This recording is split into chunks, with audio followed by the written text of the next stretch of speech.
Bonjour Anne-Cécile, Coucou, tu vas bien? ça va très bien et toi? Oui, je fais mon premier live pour Elia sur Instagram, donc Ah, je suis la ouais, novice du jour. ça se passe bien? Bah, j'ai réussi à t'accepter, donc tout va bien pour moi, c'est parfait, c'est le principal. Super. Si ça te va, je vais présenter un peu Elia et ce qu'on fait nous, pour ceux et celles qui nous connaissent peu. Je vais te présenter un petit peu toi, puis on va attaquer Ça tranquillement le marche. temps que tout le monde arrive, ça te va? Super. Donc moi, je suis Alexandra de l'équipe Elia. Et chez Elia, donc la plupart d'entre vous, je pense, le savent, on fait des culottes menstruelles fabriquées en France. Et ces produits, donc, on les fait pour tous les jours du cycle, que ce soit du flux léger au flux abondant, voire hémorragique. Et pour chaque moment de la vie d'une femme, donc on va faire des produits pour le postpartum, des produits pour les premières règles. Et l'idée vraiment, c'est de proposer une gamme de produits qui soit le plus possible responsable et engagé pour la santé féminine et pour la planète. Donc, c'est du coton bio, c'est de la fibre d'eucalyptus bio. Et donc, voilà, on essaie de s'engager sur plein de projets autour de la santé féminine. C'est aussi pour ça qu'on fait la Elia Week, parce qu'on souhaite donner la parole à des experts en santé féminine. Et c'est pour ça qu'on accueille ce soir Anne-Cécile. Donc, tu as un compte Instagram qui s'appelle Holy Food and Chill, C'est ça, c'est ça. c'est ça. Et tu es naturopathe. Et je suis naturopathe. Exactement. Est-ce est-ce que tu peux te présenter un peu à nous et nous raconter ton histoire? Oui, bien sûr. Bonjour. Comme Alexandra l'a dit, je m'appelle Anne-Cécile et je tiens le compte Holy Food and Chill et j'accompagne les femmes, essentiellement donc les femmes, en naturopathie. Et quelle que soit leur problématique, ça peut toucher aussi bien le cycle menstruel, mais aussi la digestion, les insomnies ou autres. C'est vrai qu'il n'y a pas forcément de spécialisation. Mais la majorité des femmes viennent me voir pour des dérèglements hormonaux et ça va concerner du coup ce type-là de problématique. Mais on va travailler sur l'ensemble. Voilà. Peu importe l'âge d'ailleurs, j'ai même des mamans qui prennent rendez-vous pour leurs filles qui viennent tout juste d'avoir leurs règles, par exemple, et qui veulent pas basculer côté Antadis ou pilule. Et donc du coup, elles viennent me voir. Donc voilà, donc je fais ça depuis presque 2 ans et demi maintenant. Et j'avais pas du tout du coup enfin c'est pas ma formation initiale. Moi j'étais responsable marketing, donc j'ai fait ça pendant presque 6 7 ans. Euh, et ensuite je Et me c'est venu comment alors? C'est alors venu comment cette passion pour la naturopathie? en fait je m'intéressais déjà beaucoup à la nutrition quand j'étais étudiante. Je faisais pas mal de sport et c'est vrai que j'étais assez sensible à ça. Je faisais attention. Et ensuite, j'ai voulu m'intéresser un petit peu aux remèdes naturels pour les bobos un peu du quotidien, que ce soit un rhume, une angine ou autre. Et, euh, et voilà, donc j'étais déjà assez sensibilisée. Et puis un jour, j'ai arrêté la pilule. Et là, je me suis retrouvée avec un cycle complètement retourné. Autant j'avais les règles abondantes sans pilule déjà au tout début, mais je les avais absolument pas douloureuses. Et là, j'avais des douleurs qui étaient juste insupportables au point où je me disais, OK, donc là, on part pas en vacances. Là, c'est le premier jour, tu vas poser un CP. Et voilà, Ouais, donc ça te gâchait la vie. complètement. Donc, c'était des douleurs qui n'étaient absolument pas supportables. Et donc, j'ai commencé à lire un peu pour moi. Et j'ai essayé des petites choses. Et quand j'ai vu que ça fonctionnait, je me suis dit non, mais il faut que, bon, voilà, faut que je le partage avec les autres. Et du coup, je me suis formée et je suis devenue coach en naturopathie. Voilà. Donc, tu nous as parlé un peu de la naturopathie et de son rôle auprès des règles. Mhm. Mais est-ce qu'il y a d'autres rôles de la naturopathie? En quoi ça peut nous aider dans notre quotidien en tant que femme? Alors, la naturopathie, déjà, c'est une médecine non conventionnelle, mais naturelle, et qui est reconnue par l'OMS. Donc même si on reste, on va dire, non conventionnel, on est reconnu par l'OMS. Donc ça a fait ses preuves. Et c'est une médecine qui va prendre en compte la santé dans sa globalité. Donc aussi bien les maux physiques qu'émotionnels. On va vraiment prendre en charge, on va dire, l'humain dans sa globalité. Et on va, nous, c'est ce qu'on appelle le terrain. Donc on va analyser son terrain qui soit inflammatoire, plutôt enfin ou allergique. Enfin voilà, on va analyser tout ça et on va lui proposer des solutions pour améliorer son hygiène de vie. Et le rôle vraiment de la naturopathie, ça va être bien sûr d'aider sur une pathologie ou un problème spécifique, mais de booster aussi son immunité, ses défenses immunitaires tout au long de l'année. Voilà. Et c'est Donc, tu vas adapter en fait les conseils en toujours. fonction des douleurs de la personne, mais aussi de la périodicité. Si c'est plutôt l'hiver, plutôt le printemps, ce sera des conseils qui seront différents. Exactement. Et puis son état de stress, sa façon de s'alimenter. Il y a plein de choses qui vont entrer en compte. Une personne ne sait pas gérer ou n'a pas le même niveau de stress, donc ça n'aura pas le même impact. Il y a certaines personnes qui vont le voir, par exemple, avec des problèmes de thyroïde. Il y en a où ça va rester quand même à un stade, où il y aura pas de pathologie, mais ça va être handicapant dans le quotidien parce qu'il va y avoir beaucoup d'anxiété. Et c'est vraiment mon rôle, en fait, de personnaliser le protocole. Donc, c'est ce qu'on appelle, nous, le PHV, donc le protocole d'hygiène vitale. Voilà, on va dire le protocole. Donc, je vais vraiment l'adapter à cette personne-là. Et je vais aussi regarder tout ce qui va être carence au niveau, enfin, si cette personne-là a fait des prises de sang et a des carences, je vais aussi me baser là-dessus. Je vais pas distribuer des compléments alimentaires parce que c'est bien, parce que faut qu'elle ressorte avec quelque chose. Je reste quand même assez, ça reste scientifique. Après, chaque naturopathe a sa spécialisation. Et moi, je me focus surtout sur l'alimentation. Je pense que c'est très, très important que ces personnes-là aient des bases plutôt que, bon, alors, il faut acheter cette plante, acheter ce complément alimentaire, cette huile essentielle. Non, moi, je me vraiment focus sur l'alimentation. On va pas dépenser son argent à droite à gauche, c'est pas le but. Tu penses que si on a une alimentation équilibrée et saine, on peut réussir à limiter les douleurs de règles et les irrégularités dans notre cycle? Complètement. Moi, c'est ce que j'ai réussi à faire, parce que je l'ai d'abord testé sur moi, aussi, enfin, même pour les troubles digestifs. Ça, enfin, dans la majorité des cas, voilà, c'est lié. On voit que les personnes soit n'ont pas un bon sommeil, soit ont des troubles digestifs, et derrière, il y a des règles douloureuses, irrégulières, ou alors, ou même abondantes, et des SPM aussi, surtout. Ça se voit beaucoup avec les problèmes de digestion.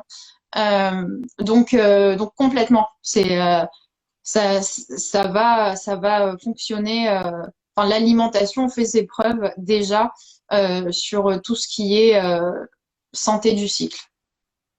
Et aussi les carences. Ça, c'est très très important parce que les filles sont, enfin, que ce soit la vitamine D, le fer ou autre, enfin, on le voit, enfin, ça va jouer sur l'état de santé.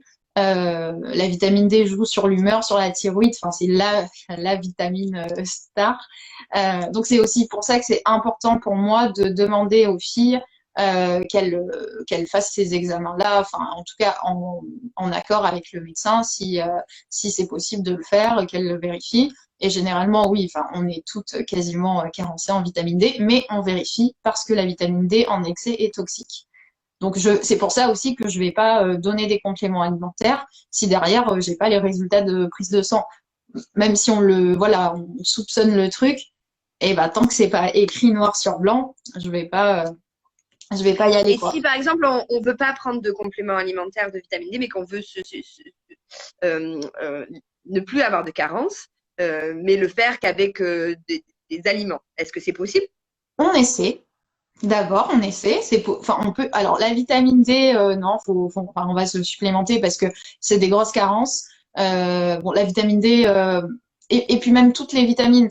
Aujourd'hui, les légumes, les fruits ont des vitamines, des minéraux, mais les sols sont tellement appauvris que l'apport en vitamines, enfin, essentiellement venant de l'alimentation, n'est pas suffisante si on a de grosses carences.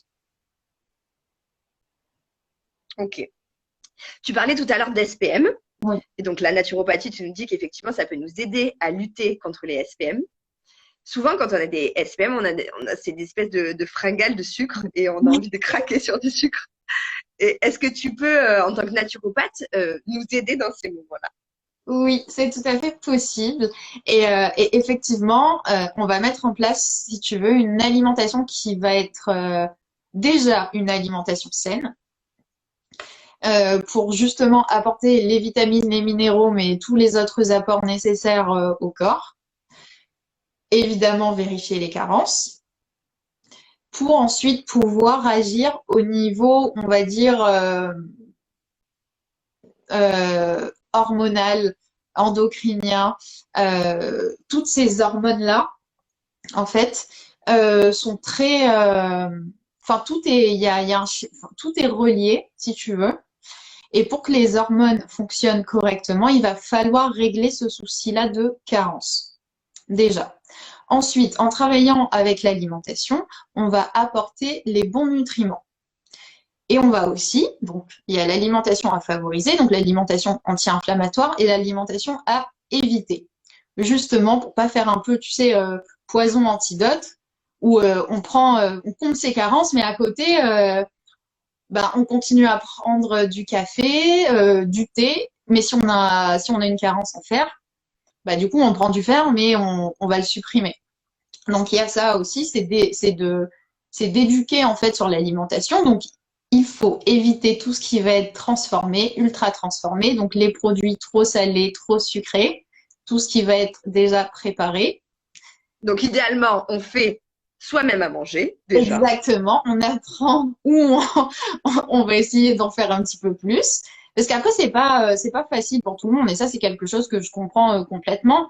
Donc, c'est aussi mon rôle, de les accompagner là-dedans. Par exemple, dans le programme, il va y avoir une liste de courses, il va y avoir des exemples de repas, et moi, je suis là aussi à côté si la personne a besoin de me poser des questions sur les courses, sur son organisation.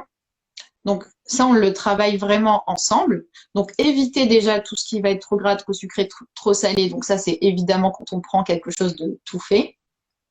Parce qu'on ne va pas contrôler ce qu'il y a dedans. On ne sait pas ce qu'il y a dedans. Et potentiellement, on va avoir des colorants ou autres perturbateurs endocriniens. Et favoriser donc une alimentation saine quand on va choisir les fruits et les légumes, de préférence sans pesticides. Quand on le prend dans les commerces, forcément, là, c'est certifié bio, donc on le sait. Mais après, c'est complètement possible pour celles qui préfèrent le prendre directement producteur, donc en circuit court, juste de vérifier que c'est une agriculture sans pesticides, par exemple. Pour celles qui vont manger de la viande, c'est la même chose. On va prendre une viande qui ne soit pas nourrie aux hormones, qui soit sans OGM. Le poisson, on va le préférer pêché plutôt que d'élevage, parce que parfois ils sont nourris, la nourriture n'est pas forcément bonne, donc il y a des poissons qui vont être beaucoup plus gras quand ils sont d'élevage que quand ils ont été pêchés. Et on va privilégier les petits poissons, parce que oui, il y a des poissons qui sont vraiment trop chargés en métaux, comme par exemple le thon. Mais ne parles-tu pas du saumon? Oui, aussi. Mais après, moi j'ai des personnes qui adorent le saumon, donc je leur dis, écoutez, plutôt du saumon de pêché. Après, c'est pas non plus tous les jours. Enfin, je pense pas que les gens qui mangent du saumon en prennent tous les jours. Donc du saumon sauvage de préférence. Mais c'est ça le problème, c'est que les mers sont de plus en plus polluées et on n'a pas le contrôle là-dessus. Donc l'idée, c'est vraiment d'alterner avec des sources de protéines végétales et animales pour celles qui veulent le garder. Idem pour tout ce qui est, pour les œufs. On choisit des œufs bio et sans OGM. Donc, pour limiter les douleurs, déjà, on reprend la base. On essaye d'éviter tout ce qui est transformé. On essaye de limiter le sucre ou du moins d'utiliser du sucre qu'on rajoute nous-mêmes. Quel type de sucre tu conseillerais pour limiter? Justement, l'idée, moi, je préconise absolument pas de bannir le sucre, pas du tout, mais juste de remplacer en fait les sources de meilleure qualité. C'est vraiment ça. C'est pas tant de supprimer tous les aliments. C'est comme les glucides. Les glucides sont importants, donc on va pas supprimer les glucides, juste on va les remplacer. Par exemple, le quinoa qui a un très très bon apport en vitamine B complexe, donc c'est plein de vitamine B, excellent juste avant les règles, par exemple, et même pendant les règles, parce qu'elles vont apporter beaucoup d'énergie, de vitamines, de minéraux. Donc le quinoa par exemple, le riz brun, semi-complet est aussi très très bien, la patate douce. Et pour te répondre du coup par rapport au sucre, par exemple tu as le sucre de coco, tu as le sucre de canne complet aussi. Le sucre de coco, pardon, il est plus intéressant parce que son IG est bas, donc son indice glycémique, et donc on va avoir un pic d'insuline qui va être beaucoup plus faible. Donc je dirais plus le sucre de coco que du sucre de canne, mais après du sucre de canne complet, pourquoi pas, on peut alterner les deux, il y a vraiment aucun souci. Et on fait ces pâtisseries du coup soi-même. On peut faire soi-même ces mix sans gluten puisque le gluten à forte dose est inflammatoire. Et il y a des personnes qui sont intolérantes aussi et qui le découvrent parfois en séance. Limiter donc son apport en gluten qui est inflammatoire également. Et on peut se faire des petits mix de quinoa, de riz. Le riz est un petit peu plus raffiné, donc la texture sera un petit peu meilleure pour les pâtisseries.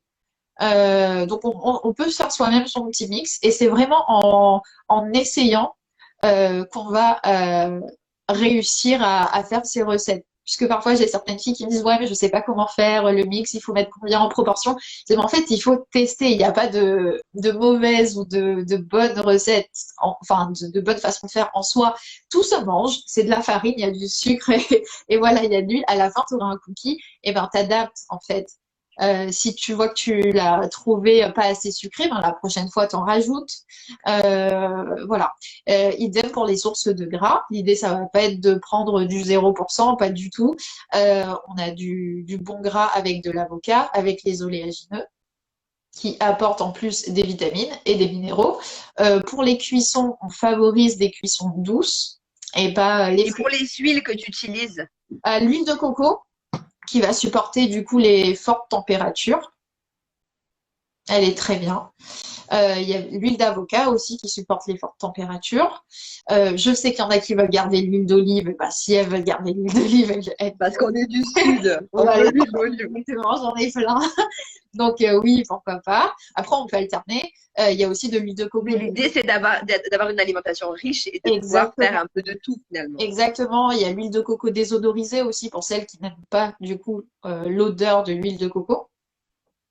Donc il y a toutes ces alternatives-là qui font que finalement on s'y retrouve. On n'est pas frustré parce que on manque de sucre ou on manque de gras ou on manque de glucides. Pas du tout. Rien n'est interdit. C'est vraiment de trouver en fait un équilibre. Après, effectivement, au tout début, faut se laisser le temps en fait de s'adapter, de s'y faire. Et ça prend du temps de changer toute son alimentation. C'est quelque chose qui prend du temps et qui peut se faire aussi petit à petit. Mais effectivement, quand on souffre de grosses douleurs, c'est intéressant d'avoir des solutions. Exactement. Par rapport au ballonnement, souvent quand on a des douleurs de règles assez fortes, on a aussi pas mal de ballonnements. Est-ce que tu as une solution spécifique pour les ballonnements? Alors, à l'instant T, si on met en place, on va dire, ce programme-là, forcément, ça va agir sur les ballonnements.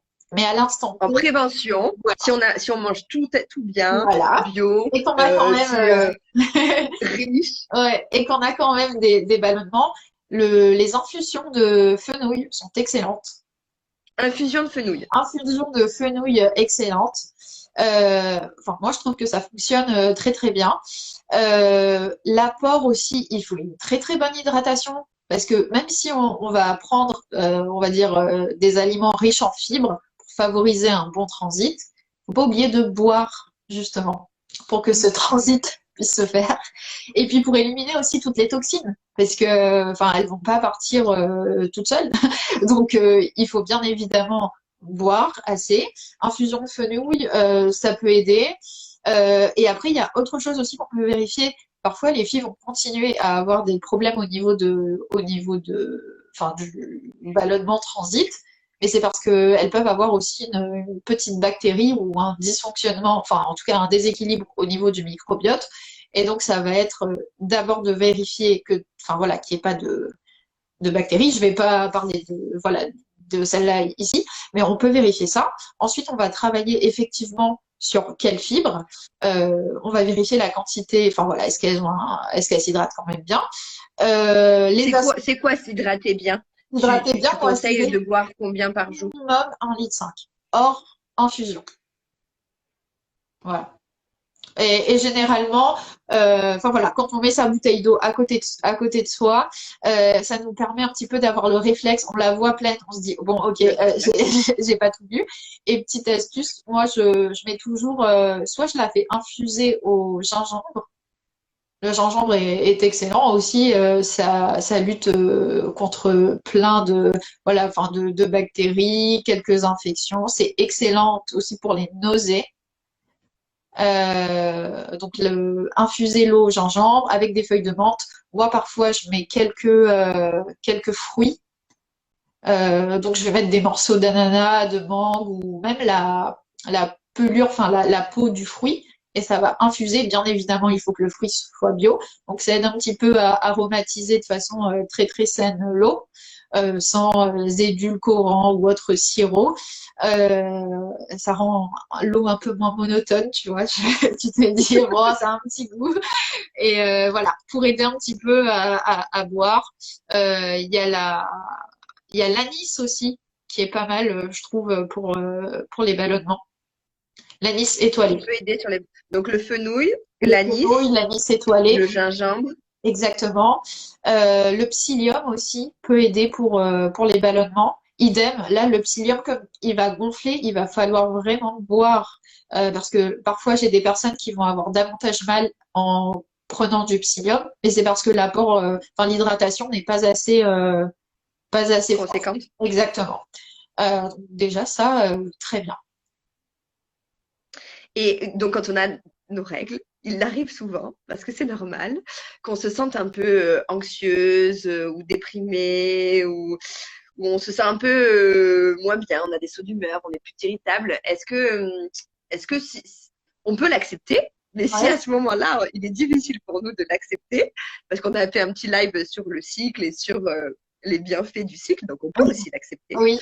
Mais si c'est compliqué parce on doit travailler ou autre chose, est-ce qu'il y a quelque chose qui peut nous aider, soit au niveau alimentaire, soit au niveau des plantes, pour regagner un peu en énergie?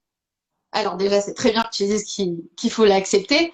Et c'est normal d'ailleurs, parce que enfin, en fait, ça va être un moment où on a envie de se concentrer un petit peu sur soi pour justement les règles qui vont arriver. Et on n'a pas envie que les gens nous embêtent. Donc, on est un petit peu plus irritable. Donc déjà, de un, c'est normal que vous soyez un petit peu plus à fleur de peau que d'habitude. Et pour aider, au-delà on va dire, de ce qu'on a déjà dit, donc sur l'alimentation et les carences, et d'ailleurs, vérifiez votre vitamine D. Elle n'est plus remboursée par la sécurité sociale, donc vous pouvez y aller, enfin voilà, aller au laboratoire et demander à checker votre vitamine D. Parce que enfin, ça joue vraiment en fait sur le moral, voilà, cette carence. Euh, et ensuite, les plantes adaptogènes sont très très bien. Euh, donc, c'est des plantes, enfin, de la médecine indienne ou chinoise aussi. Et elles vont s'adapter un petit peu au, au dysfonctionnement, déséquilibre qu'il y a au niveau des humeurs. Moi, celle que j'aime beaucoup pour l'anxiété, le stress, c'est l'ashwagandha. L'ashwagandha. Oui. On va essayer, je l'écris peut-être. Oui, écris-nous-le en commentaire. L'ashwagandha. Est-ce que je le dis bien? Oui, tu le dis très bien. Ashwa. Et Est-ce que tu le prends sous quelle forme? C'est des gélules, c'est infusé? je crois que j'ai fait une faute. Je sais jamais où se met le H. Bon, c'est pas grave. Euh, hop. Alors, tu peux le trouver soit les racines à infuser. Très très important de choisir. Alors, c'est soit infusé, soit en poudre.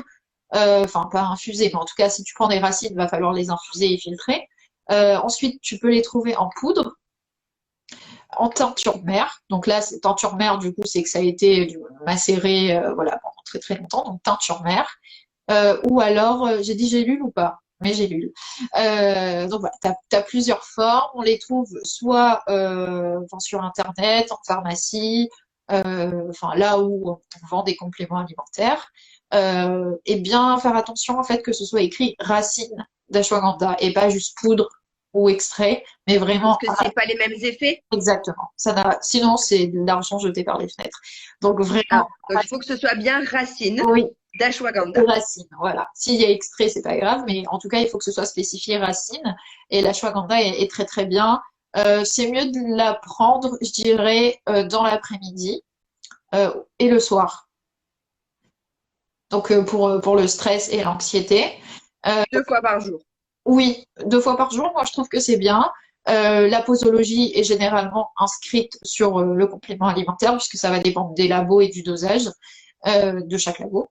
Il n'y a pas forcément besoin qu'il y ait autre chose dedans, parce que parfois, bon, les compositions sont pas clean, mais avec de l'ashwagandha, généralement, il devrait y avoir que de l'ashwagandha et pas du stéarate de magnésium ou je ne sais quoi, ou de maltodextrine, enfin bref, que de la poudre d'ashwagandha. Et ça, c'est aussi, tu vois, un travail qu'on fait ensemble, c'est de comment choisir ses compléments alimentaires, vers quel labo se tourner, parce que tu as tout et n'importe quoi, et ça va pas être aussi efficace si on choisit cette marque plutôt qu'une autre. Donc l'ashwagandha est plutôt pas mal. Moi, j'aime bien la prendre dans les smoothies ou dans les boissons chaudes. Par exemple, le soir ou en fin d'après-midi, voilà, à 17h, je prends un petit chocolat chaud avec de l'ashwagandha. Donc, je prends du cacao cru. Donc, déjà, le cacao apporte du magnésium. Et Et du ça, réconfort. voilà, on adore. Donc, je prends du cacao, de l'ashwagandha, un peu de sucre de coco, du lait végétal. Soit vous le faites vous-même, soit vous en achetez. Lait de coco, je trouve que c'est très bien. Et voilà, je me fais une petite boisson comme ça, réconfortante. Et c'est plutôt pas mal. Alors, cette boisson-là, je la conseillerais plutôt en phase d'SPM, donc juste avant les règles. Pas trop de cacao, moi, je trouve, pendant les règles. Ça peut enfin, c'est voilà. Enfin, je trouve que ça peut jouer en fait sur les douleurs ou les inconforts au niveau du système digestif. En revanche, le golden latte, donc le lait d'or ou lait au curcuma, est plutôt pas mal parce que le curcuma, il est anti-inflammatoire. Les épices sont anti-inflammatoires, donc favoriser les épices pendant les règles. Et le golden latte est très très bien. Donc le golden latte, c'est du curcuma, du poivre noir et de l'huile de coco. Le poivre noir pour activer du coup les propriétés anti-inflammatoires du curcuma et l'huile de coco parce que le curcuma est liposoluble et a besoin d'une matière huileuse pour justement pouvoir être assimilé dans l'organisme. Donc ça déjà ces trois-là ensemble. Et ensuite du moitié eau chaude, moitié lait végétal. Euh, et puis un petit peu d'ashwagandha, parfait. La cannelle aussi est très très bien. Il y a une question là sur l'ashwagandha. Est-ce que ça peut être utilisé pour les douleurs de contraction? Non, Alors, si enfin, on a des douleurs de contraction, c'est bien de les ressentir quand même.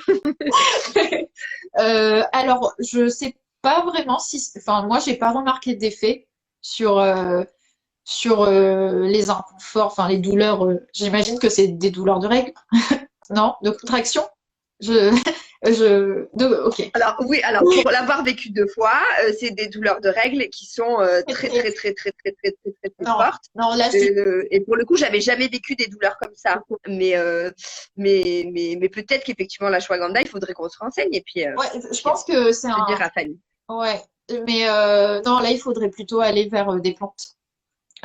Pour les contractions assez sévères. Même moi, la bouillotte est toujours efficace. C'est juste qu'on peut pas se balader avec une bouillotte au travail ou dans la rue. Mais pour les douleurs, plutôt les plantes. Le framboisier est efficace pour certaines. Certaines ne voient aucun effet. Moi, j'aime beaucoup l'infusion de scolopendre. C'est une plante, ce n'est pas un insecte. Est-ce qu'il y en a plein que tu vois? Moi, je ne vois pas Tu as ça. vu ma tête. Non, non, c'est une plante. On la trouve difficilement, mais elle est, enfin, en tout cas, moi, je trouve que je prends pas enfin, je prends très rarement de feuilles de framboisier. Et moi, j'ai jamais vu les effets sur moi. Donc, je dirais plutôt scolopendre.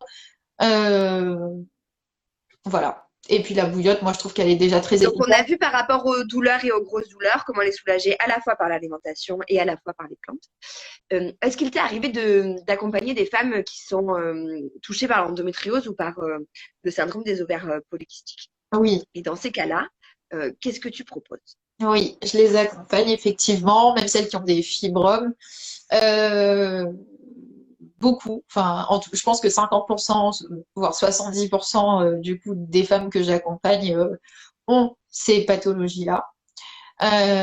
Et là, ce qu'on fait, c'est déjà un gros bilan sanguin. Enfin, en tout cas, si elles l'ont déjà fait avec le médecin, enfin, voilà. Si elles veulent quelques conseils sur quoi tester, idem, là, je vais les aider là-dessus.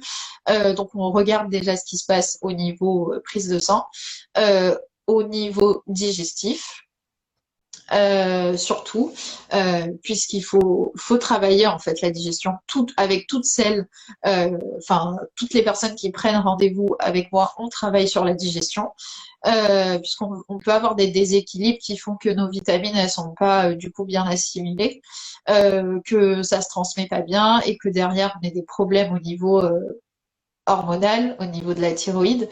Donc, enfin, tout ça influe au niveau de la résistance à l'insuline. Donc ça va beaucoup jouer sur la fatigue aussi. Donc c'est vrai que moi, je vais regarder tout ça. Quand elles ont déjà une pathologie, euh, bah, c'est vrai que c'est le réflexe de suite de tout checker et de faire une prise de sang pour un petit peu tout regarder. Et quand elles vont, on va dire, m'annoncer ces symptômes-là, parce que certaines parfois le découvrent en séance, tu vois qu'elles ont un souci, et puis en allant voir bien évidemment après leur médecin et en creusant de ce côté-là. Ça c'est plutôt pour le SOPK. Après, par rapport à l'acné, c'est vrai que c'est le SOPK où elles vont plutôt le découvrir en séance. Mais oui, complètement, je peux les accompagner et la naturopathie de toute façon va aider, oui.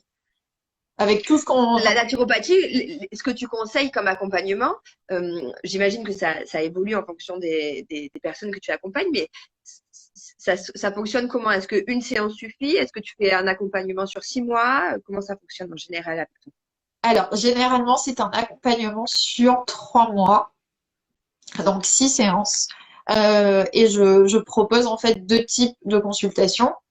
Il y a bien évidemment la séance de naturopathie initiale qui va durer euh, d'1 heure et demie à 2 heures. Bon, généralement, c'est 2 heures. Après, voilà, moi, je dépasse toujours parce qu'en fait, on parle beaucoup. Euh, je peux te dire un petit peu comment se passe une séance, du coup. C'est qu'on va... Déjà, en amont, je demande... Enfin, il y a des documents à remplir pour le suivi alimentaire et au niveau de l'hygiène de vie et des antécédents pathologies. Donc moi je regarde ça une fois qu'on a la séance ensemble. On va repasser ça ensemble et surtout je vais privilégier en fait l'échange qu'on a pour avoir plus de détails, pour vraiment voir et analyser. Alors je suis pas psy, hein, c'est juste que j'aime voilà. Enfin je trouve que c'est très très important de bien connaître en fait la personne que je vais suivre, de bien comprendre ben, pourquoi elle est stressée, est-ce que c'est OK au boulot, est-ce que c'est OK dans son environnement perso, euh, quel traumatisme elle a pu avoir avant qui a impacté du coup son, enfin voilà, sa santé aujourd'hui. Donc on va vraiment discuter pendant 2 heures. Et à l'issue du coup, quand on a fini la séance, moi je vais lui envoyer un protocole et ensuite, elle va me prendre des séances de suivi pour qu'on suive du coup enfin tous les mois. Ou alors il y a le coaching où là j'accompagne les filles vraiment bah, toutes les semaines puisqu'on se voit 2 fois par mois et je vais analyser leur alimentation dans le mois. Je vais aussi être présente quand elles auront une question, quand elles font les courses. Quand elles vont choisir un aliment, quand elles auront un souci pour s'organiser dans la semaine.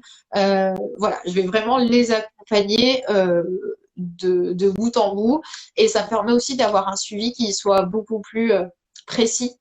Puisque quand elle va me dire, oh ben là j'ai eu des bouffées de chaleur ou j'ai eu des insomnies, je vais dire, ok, donc c'était quand? Donc je leur demande de tout noter. Donc je dis, ok, c'était quand? Qu'est-ce que tu as mangé? Et je dis, bon bah là, tu as mangé du soja toute la semaine, donc ok les bouffées de chaleur, tu vois, ou ok les SPM. Donc ça me permet vraiment d'avoir un suivi hyper précis et régulier quand j'ai les filles en coaching. Mais après, elles peuvent aussi choisir les séances de suivi à la carte. enfin voilà, où elles le prennent quand elles en Effectivement, ont. c'est difficile de retenir quels sont les bienfaits de chaque aliment et quelles influences chaque aliment peut avoir sur notre état physique, émotionnel ou psychologique. Ouais. Et, comment tu fonctionnes? Tu fais des menus après par la suite pour que, en fonction du cycle et en fonction de l'état dans lequel on se trouve, on adapte et on se dise, ben là, je me sens plutôt comme ça. Donc, je sais que c'est plutôt ce type d'aliment qu'il faut que je mange. Elles arrivent à retenir au bout de 3 mois, les personnes qui te suivent. En fait, j'ai des fiches. Moi, je leur donne des fiches. Donc, du coup, elles peuvent se repérer par rapport aux fiches que je leur donne sur les aliments pro-inflammatoires, les aliments anti-inflammatoires, donc à privilégier du coup pour les courses, et les aliments plutôt inflammatoires, ou quand elles me disent, ouais, ben là, j'ai eu un petit souci, enfin, au niveau de la digestion, je vais dire, oui, bah ça, c'est dans tes aliments, du coup, pro-inflammatoires. Donc, ça veut dire que cet aliment-là, enfin, t'arrives pas encore à le digérer ou tu as du mal à le digérer. Donc, pour le moment, privilégier plutôt le cuit. Ça aussi, on le voit souvent. Euh, les filles qui ont des problèmes au niveau de la digestion, bon, évidemment, enfin, faut bien mâcher.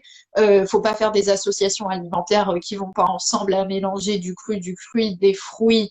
Enfin, voilà, parce que bah, plus on va mélanger de choses différentes, ça va demander beaucoup d'énergie au niveau du système digestif. Et donc, on va être fatigué le coup de barre après le repas à 14 heures. Voilà, ou la migraine, les ballonnements, où on a du mal à se lever parce qu'on a mal. Donc, tout ça, ça va jouer. Donc, au-delà, en fait, de ces associations alimentaires, oui, il faut faire attention. Euh, elles vont s'aider en fait de ces fiches-là que je leur donne et des menus aussi qui sont faits. C'est personnalisé ces menus-là. Donc je prends en compte en fait leurs habitudes. Bon après je vais pas mettre voilà du Milka ou je sais pas quoi, mais voilà on essaie de trouver des alternatives qui font enfin elles se disent pas ok c'est insurmontable et je vais jamais le faire. J'ai envie qu'elles aient envie. Donc c'est pour ça que je me cale sur leurs habitudes et sur ce qu'elles Tu aiment. facilites un peu la tâche. Voilà, exactement. Après, ça arrive qu'on me dise, oui, moi, j'aime pas les fruits et les légumes. Là, je dis, bon, ok, bah, va falloir faire un effort, tu vois, parce que sans fruits et légumes, enfin, tu vois, on va pas pouvoir se nourrir de cacao cru, même si c'est très bon. Donc, non, on essaie, on fait, bah, essaie plutôt cuit, faire des soupes ou faire des légumes rôtis au four. Enfin, voilà, c'est pas cuit, juste vapeur, sans, enfin, voilà, sans amour, voilà. Faut que ça ait du goût, faut que ça donne envie. Donc, enfin, c'est aussi important enfin, voilà, de les amener aussi là-dedans, quoi. Et puis, On disait tout à l'heure qu'effectivement, la naturopathie peut tout à fait aider quand on a des fortes douleurs de règles, quand on a du SPM, pardon, quand on est touché par l'endométriose ou qu'on a du SOPK. Est-ce que ça peut aider quand on a des cycles irréguliers et comment on peut réussir à avoir des cycles plus réguliers grâce à la naturopathie? alors, pour les cycles plus réguliers, généralement, bon, ça vient parfois d'un arrêt pilule. Donc il y a soit l'arrêt pilule, il y a plusieurs causes. Donc il y a l'arrêt pilule, il y a les filles qui sont trop stressées, puisque le stress justement va mettre le corps, enfin un peu, enfin en tout cas le cycle menstruel au repos pour. Mais maintenant, on a la solution pour le stress. Oui, Voilà, ashwagandha. ensuite il y a l'apport calorique aussi. Ça, on le voit beaucoup chez les filles qui ont des TCA, donc des troubles du comportement alimentaire, anorexie, mais aussi chez celles qui font énormément de sport, parce que l'apport parfois, enfin celles qui préparent des compétitions, enfin ou qui font des régimes un petit peu trop restrictifs, puisque le corps va manquer de glucides et de gras.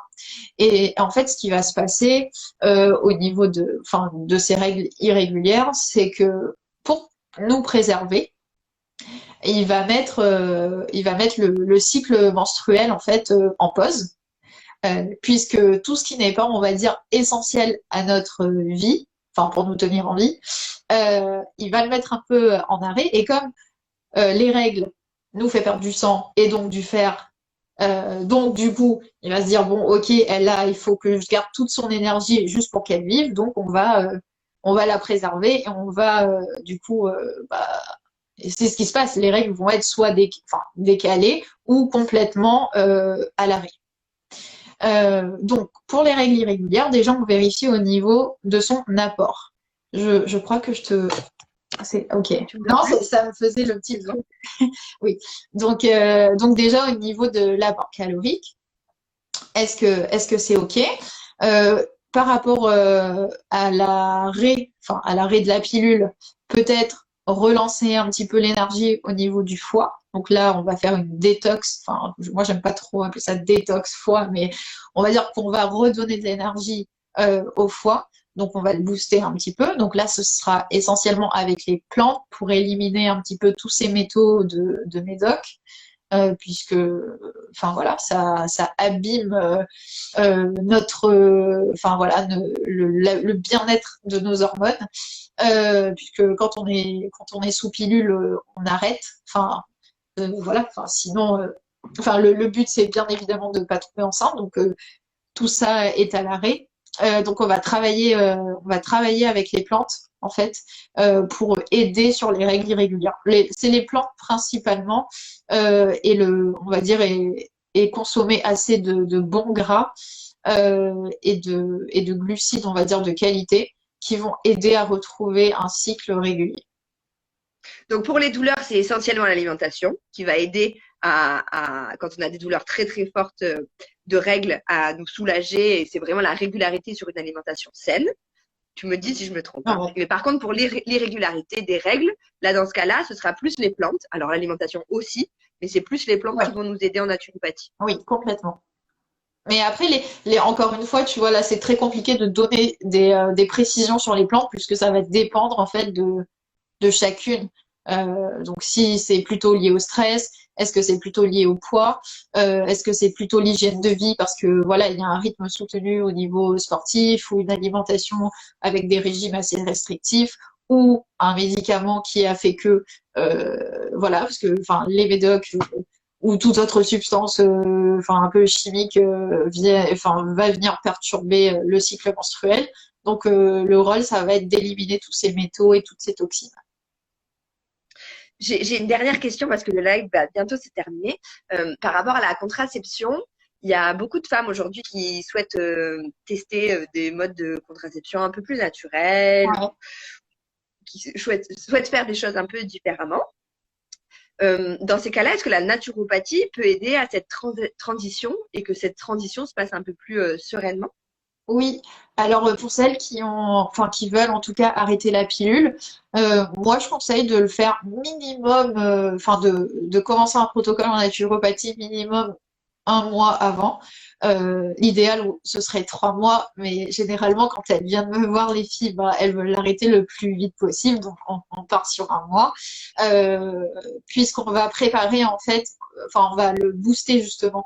Enfin c'est ce que je te disais au niveau du foie on va le préparer du coup à drainer en fait toutes ces toxines et à aussi préparer du coup la personne qui vient me voir à prendre de bonnes habitudes alimentaires puisqu'on va pas commencer à travailler sur un foie si on n'a pas assimilé en fait les bases de l'alimentation. D'abord on assimile du coup les bases de l'alimentation et ensuite on va travailler sur le foie parce que si on enfin un corps qui ne va pas bien se nourrir, derrière, il ne pourra pas drainer en fait correctement les toxines et elles vont potentiellement aller se loger en fait ailleurs puisqu'il faut bien qu'elles puissent s'évacuer. Et par exemple, si on a un problème de transit et qu'on fait une détox, en tout cas un protocole sur le foie, ben, il va y avoir un souci on va pas éliminer si cette personne-là n'a pas une bonne hydratation, n'a pas un bon transit. Même si on mange bien, à ce moment-là, ça suffira pas. Voilà, C'est ça? il faut ouvrir les émonctoires pour que ça puisse partir.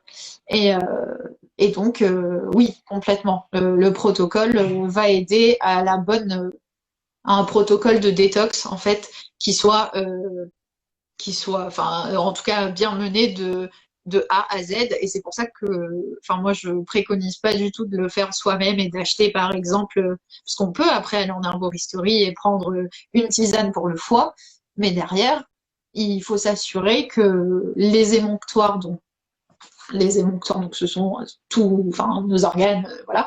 Et il faut s'assurer que les émonctoires soient bien ouverts et que tout va bien s'éliminer correctement pour pas que ça aille se loger ailleurs. Donc, l'idée, c'est de bien se faire accompagner par un Exactement. professionnel de santé ou par un naturopathe. Voilà, quelqu'un qui est spécialisé, naturopathe, herboriste, enfin un herboriste, peu importe, mais de pas le faire seul. Merci beaucoup à toi, Anne-Cécile. Et merci à toi. Merci pour ce moment. Et puis, on se retrouve très, très vite. On a un Oui, autre live Zoom qui sera en lien sur Instagram d'ici 10 minutes à 20 heures sur la rééducation périnéale. Merci beaucoup. Je vous souhaite à merci. tous une belle soirée et à très Bonne soirée. bientôt.